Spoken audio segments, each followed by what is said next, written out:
stunning closing statement from Special Counsel Robert Mueller. Breaking his silence. Special counsel speaks in public for the first time in 2 years. If we had had confidence that the president clearly did not commit a crime, we would have said so. He refuses to exonerate President Trump, suggests that charging a president is the job of Congress. Now pressure on lawmakers growing as more Democrats call for impeachment proceedings. Also this morning, double disaster. Power flashes, power flashes. A new round of tornadoes and flooding slamming the heartland, multiple twisters tearing across Texas. This plane flipping over in Illinois, and the Arkansas River rising to record levels. Now the new alerts from Philadelphia to D.C. Battleship battle. Outrage this morning over the revelation that the White House tried to hide the name of the late Senator John McCain on a warship during the president's trip to Japan. Urgent search. Authorities used drones and a helicopter to look for a missing mother of 5, last seen dropping her kids off at school. Horror at the ballpark. A little girl struck by a line drive rushed to the hospital. The Cubs batter breaking down in tears, and the calls now growing to extend the netting. And the force is with us this morning inside the brand new Disneyland Galaxy's Edge and the huge Star Wars surprise overnight, the moment Harrison Ford shocks fans, firing up the Millennium Falcon once again. Now we're taking you inside for a first look at the galaxy far, far away, right here on GMA. Live in Times Square, this is Good Morning America.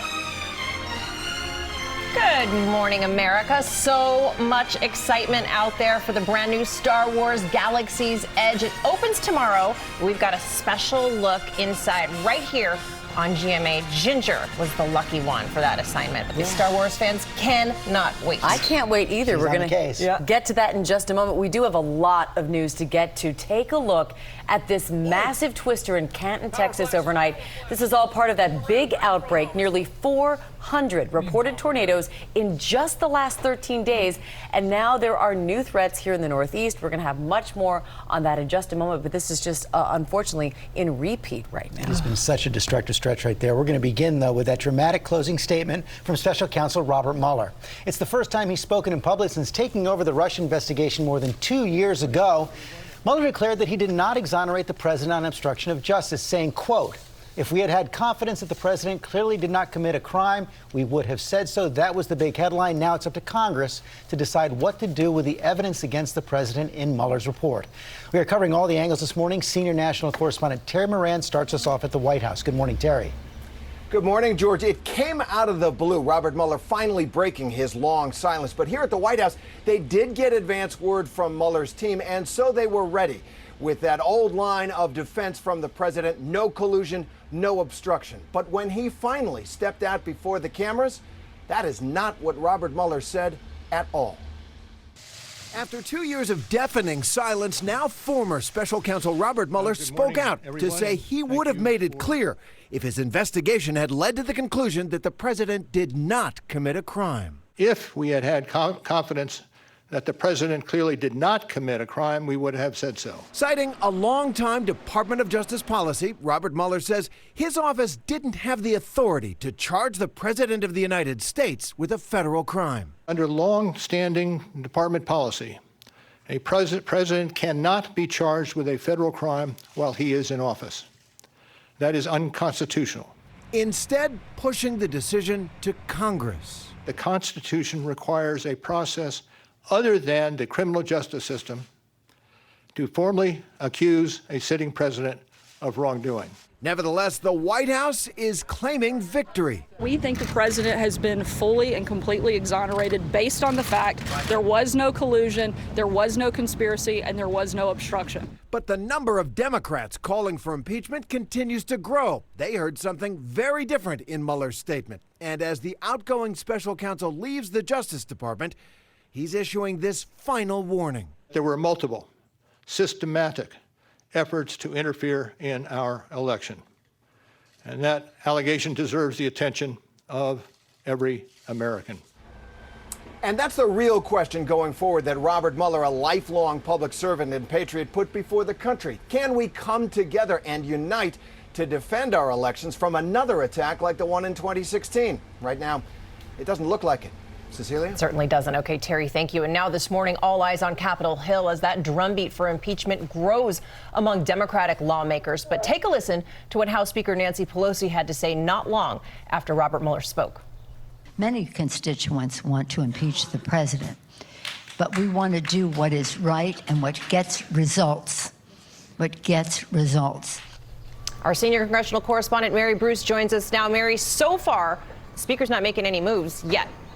Yeah, and Pelosi, House Speaker Nancy Pelosi is in this incredibly tricky position, Cecilia. For now, she is urging caution, but she also isn't taking anything off the table. She's trying to have it both ways, but that can only last so long because there is no question that the pressure here is growing. Mueller made it very clear that it is now up to Congress to hold the president accountable to determine if there are any crimes that he needs to be held accountable for. And that is now energizing those Democrats who are calling for impeachment. There are now at least 40 of them, but that is still not enough of a critical mass to force Pelosi's hand. Instead, as you heard there, she is urging them to keep up their investigations to build a compelling case that she says has to be ironclad because she knows, Cecilia, that impeachment is a risky gamble, that it could backfire politically, and that in order to be successful, she's going to have to get Republicans in the Senate on board, and that is a very tall order here. It certainly is, and she's facing a lot of pressure now from inside her own caucus. But Mary, Mueller's comments yesterday also seemed to spark kind of a sea change among some of the Democrats running for 2020.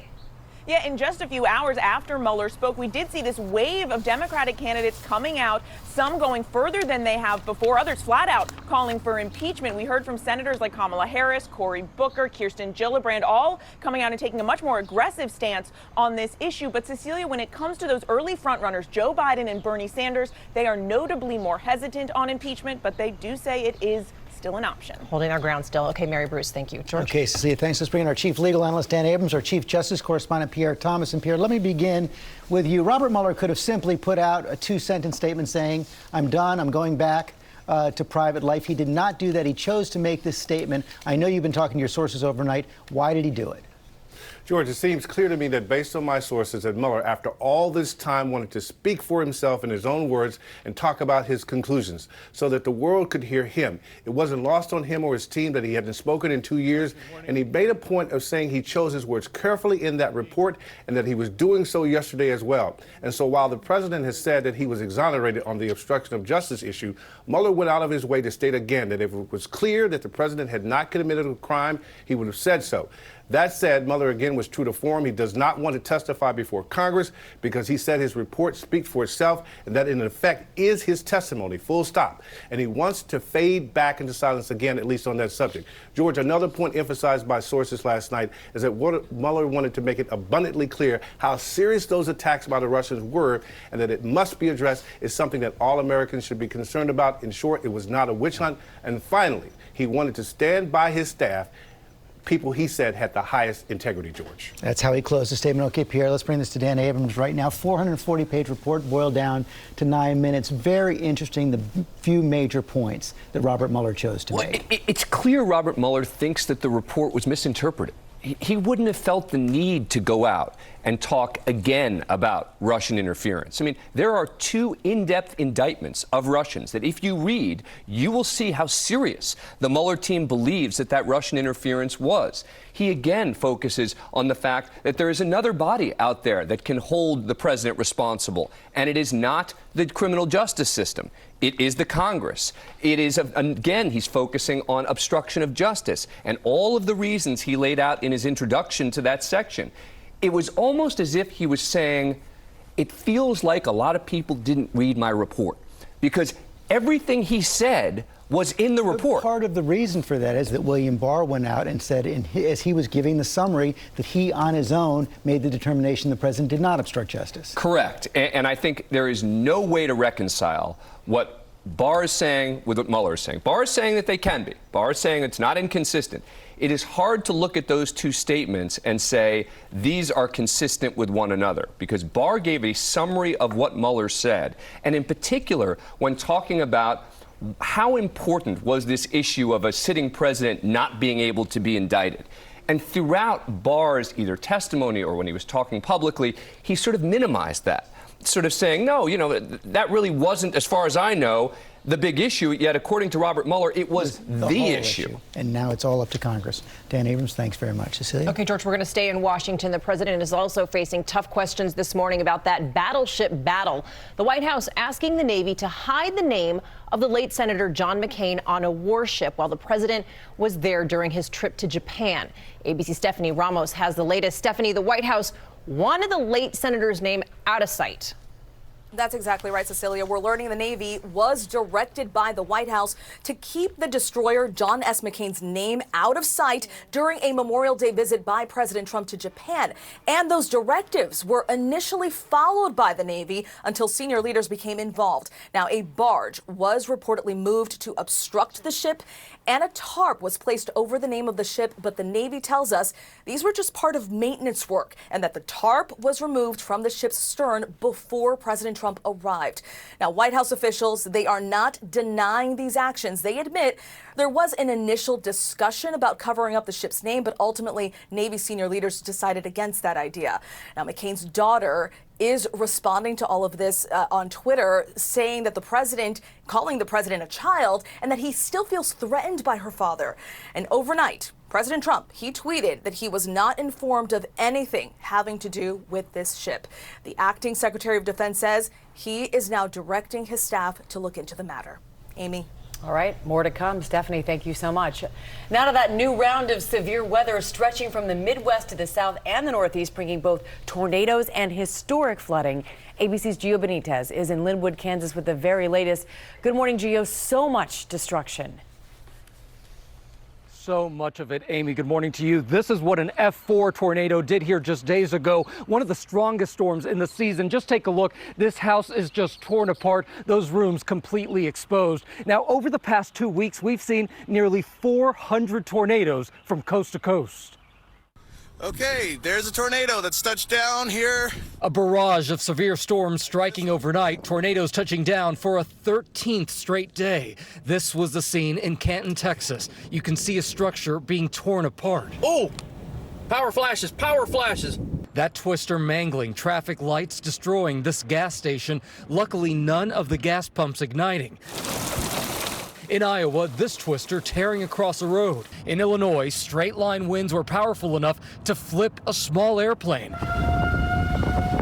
A tornado near Kansas City Tuesday was a powerful EF4 with winds up to 170 miles per hour. That tornado on the ground for 32 miles, leaving a trail of destruction. Flood warnings are in effect this morning along the Arkansas River, which is now at historically high levels, more than twice as high as it was just 10 days ago. And right now, every county in Oklahoma is under a state of emergency, with more rain threatening already swamped areas. And we know of at least 2 storm-related deaths this morning. One woman in West Virginia was killed by a tree while getting her mail, and a driver in Kentucky was killed when a roof came flying onto the road.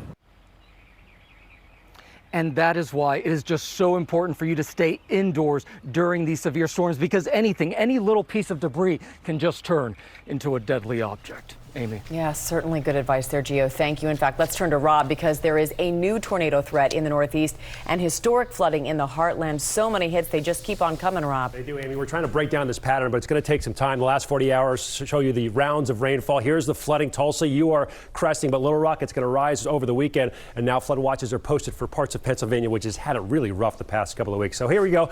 Some storms down across Texas this morning, but we'll focus on the Northeast as that's where the low is. So same areas that got it last night, probably going to get it again. Charleston, Pittsburgh, Philadelphia, D.C., Large Hill, strong winds, maybe even a few tornadoes. George? Oh, man. Okay, Rob, thanks very much. We're going to go to Louisiana now, the latest state to pass restrictive abortion legislation. Overnight, lawmakers approved a bill banning abortions when a fetal heartbeat can be detected. The Democratic governor is expected to sign it. ABC's Steve Osensami has all the latest. Good morning, Steve. Good morning to you, George. Louisiana now joins a chorus of other states, including this one in Ohio, that have passed new laws restricting abortion to the point where a fetal heartbeat can be detected, and in this case, making no exclusions for pregnancies caused by rape or incest. There is some argument over where in the pregnancy that point is, whether it's 6 weeks or 10 weeks. Louisiana's governor, the Democrat, as you mentioned, who has promised to sign this, put out a statement yesterday indicating so and spent quite a bit of time underlining his other liberal bona fides. This is far from over, however. This law is written in a way in such that it is tied to the fate of a similar law in Mississippi that is already being challenged in federal court. Cecilia? Okay, Steve, thank you. Now to the shocking scene at a ballpark last night. A foul ball hitting a little girl during a game in Houston. The Cubs batter in tears, the stadium shaken. ABC's Lindsay Davis has the latest.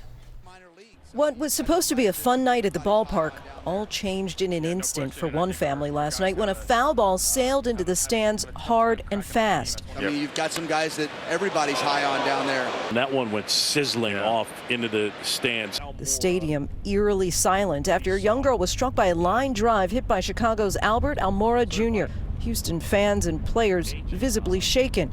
Chicago's Almora, a father of two, fell to his knees, immediately overcome by emotion. This photo captures the girl crying as she's whisked away. Her condition is unknown this morning. In the next inning, Almora was spotted being comforted by a security guard after checking in on the young girl. When that half inning was over, and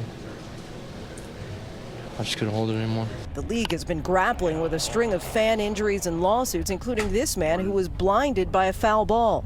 My life and the lives of many fans have been changed forever. And a woman died from her injuries after she was hit by a foul ball at Dodger Stadium last August. Now Major League Baseball requires protective netting at all stadiums, including Minute Maid Park. But witnesses say this girl and her family were sitting 10 feet past where the netting ends.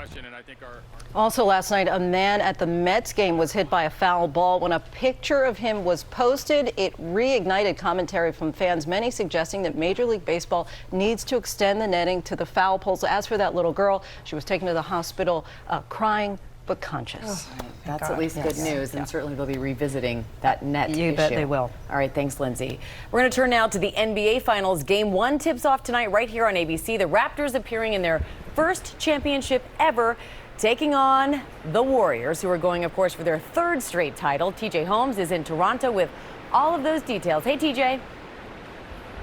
Hey, good morning to you from the north, Robog, where the Golden State Warriors are making their fifth straight appearance in the NBA Finals, and this is the first one in which they're not taking on LeBron James. But instead of LeBron, what do they get? Well, all of Canada. They're taking on the Toronto Raptors. They're making their first appearance in franchise history, some 25 years, and they're the only franchise in Canada, the only NBA franchise. So it very much feels like all of Canada is going to be rooting against the Golden State Warriors tonight, who could be getting their fourth championship in 5 years. The biggest fan for the Raptors, we could argue, is their super fan, that superstar Drake, who's been seen on the sideline of a lot of the Raptors games during the playoffs. Well, some of his antics have come under criticism, including that quick massage he gave the Raptors coach, Nick Nurse. Well, the NBA has officially touched base with the Raptors, saying you need to check your guy on his behavior, said he could be violating the code of conduct for the fans. So we'll see how his behavior might change tonight, guys. But game 1 coming up this evening. All right. Wow, a massage is against the code of conduct. Good to know. And TJ, by the way, will be back in our next hour to give away tickets to the finals to a very lucky fan. And, of course, you can see game 1 tonight. The pregame show starts at 8:30 Eastern. Excited about that. That is coming up. An urgent search is underway right now for a missing mother of 5 who vanished from her town in Connecticut. We're going to have more on that coming up. Now let's go to Rob. Thankfully, the weather pattern gets quieter this weekend, though. Time now for your Sunny Cities, brought to you by Amazon Echo. Look, Grandpa, I got you the Echo Show. You can ask it to play music or check the weather. Valerie, Alexa, at 6 p.m., remind Grandpa your favorite desserts in the fridge. Okay, I'll set a reminder.